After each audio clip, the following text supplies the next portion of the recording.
এই শেখ হাসিনা পতনের পূর্বে যে পাগল প্রায় হয়ে গিয়েছিল এই বাংলাদেশের ক্ষমতাকে আঁকড়িয়ে রাখার জন্য। যেদিন আবু সাইদকে সামনে থেকে গুলি করা হয় সেদিনেই শেখ হাসিনার পতন লেখা হয়ে গিয়েছিল।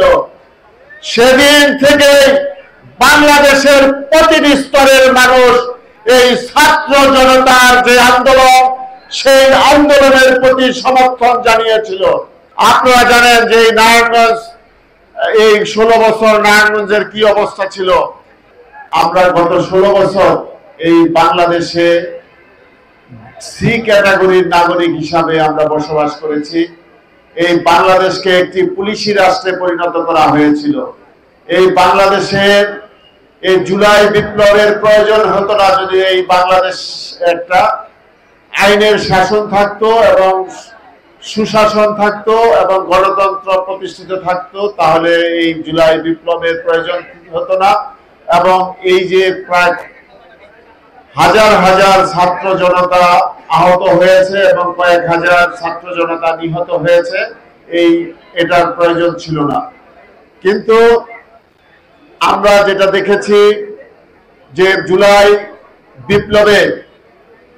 বিপ্লবটা ছিল এই বাংলাদেশের প্রতিটি মানুষের, শতকরা 99% মানুষ সেদিন এই যে বিপ্লবটা হয়েছিল এই বিপ্লবের প্রতি সমর্থন ছিল। এবং প্রতিটি পরিবারের মহিলা থেকে শুরু করে শিশু থেকে শুরু করে সবাই ছাত্র জনতার পাশে এসে দাঁড়িয়েছিল। একটাই কারণ যে বাংলাদেশে যে দুঃশাসন কায়েম করে এই দেশের মানুষের সকল প্রকার অধিকারকে ক্ষুণ্ণ করেছিল সেই ফ্যাসিস্ট সরকারকে টেনে হেসড়ে নামানোর জন্য। আপনারা দেখেছেন এই শেখ হাসিনা পতনের পূর্বে যে পাগল প্রায় হয়ে গিয়েছিল এই বাংলাদেশের ক্ষমতাকে আঁকড়িয়ে রাখার জন্য।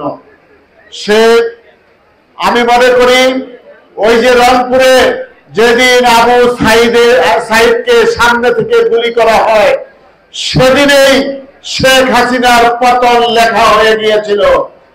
সেদিন থেকে বাংলাদেশের প্রতিটি স্তরের মানুষ এই ছাত্র জনতার যে আন্দোলন সেই আন্দোলনের প্রতি সমর্থন জানিয়েছিল। আপনারা জানেন যে নারায়ণগঞ্জ, এই 16 বছর নারায়ণগঞ্জের কি অবস্থা ছিল। এই নারায়ণগঞ্জের কোনো বিচার ছিল না। আজকে তৌকি সহ কত মানুষ এই নারায়ণগঞ্জে হত্যা হয়েছে সেটা আপনারা জানেন। সেই হত্যা কিন্তু সর্বশেষ হত্যা হলো এই ছাত্র জনতাকে যেভাবে পরিকল্পিতভাবে এই শেখ হাসিনা সামনে থেকে গুলি করে হত্যা করেছে, হাজার হাজার ছাত্র জনতাকে আহত করেছে, হাজার হাজার ছাত্র জনতাকে। আজকে 222 জনের নাম এখানে লিস্ট হয়েছে। আমি বলতে চাই নারায়ণগঞ্জে শুধু 222 জন নয়, অজস্র নেতা কর্মী, অজস্র ছাত্র জনতা আহত হয়েছে, কিন্তু তারা সেখানে নাম লেখায় নাই। যার জন্য যদি নাম লেখাতো তাহলে এই চত্বরে জায়গা দেওয়ার স্থান হতো না। তারপরেও আমরা বলতে চাই, এই প্রশাসনকে ধন্যবাদ জানাতে চাই। আজকে আমরা জুলাই বিপ্লবে নিহতদের পরিবারকে আমরা সব সময় সম্মান প্রদর্শন করতে চাই। যারা রক্ত দিয়েছে, আহত হয়েছে, তাদের পাশে আমরা সব সময় থাকতে চাই। আমরা বলতে চাই তারা জাতির শ্রেষ্ঠ সন্তান।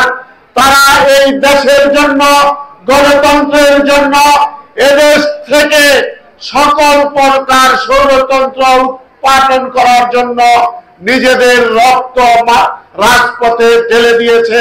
তাই এই আন্দোলনকে, এই গণ-অভ্যুত্থানকে এদেশের মানুষ কোনোদিন ভুলে যাবে না। এই গণ-অভ্যুত্থানে যারা নিহত হয়েছে তাদেরকে ভুলে যাবে না, এবং যারা আহত হয়েছে তাদের পাশে এই দেশের মানুষ আছে, বর্তমান সরকার আছে, বর্তমান প্রশাসন আছে, এবং সকল রাজনৈতিক দল সমূহ আপনাদের সাথে আছে। আমরা একটা কথাই বলতে চাই, আমরা এই গণঅভ্যুত্থানে যারা আহত হয়েছে, যারা আজকে এখানে উপস্থিত আছেন, তারা আমরা সবাই ঐক্যবদ্ধ থাকব, যাতে করে এই নারায়ণগঞ্জকে যারা ইতিপূর্বে একটি ভীতিকর শহরে পরিণত করেছিল, সেই অবস্থা যাতে নারায়ণগঞ্জে আর হতে না পারে, এই নারায়ণগঞ্জ যাতে শান্তির নারায়ণগঞ্জ হয়, সেটার জন্য আমরা সবাই ঐক্যবদ্ধ থাকব। এবং আমাদের সুযোগ্য জেলা প্রশাসক সাহেব নারায়ণগঞ্জকে যে ক্লিন সিটি হিসাবে গড়ে তোলার জন্য যে স্বপ্ন নিয়ে আগাচ্ছে, সেটার প্রতি আমাদের সকলের ঐক্যবদ্ধ সমর্থন থাকবে।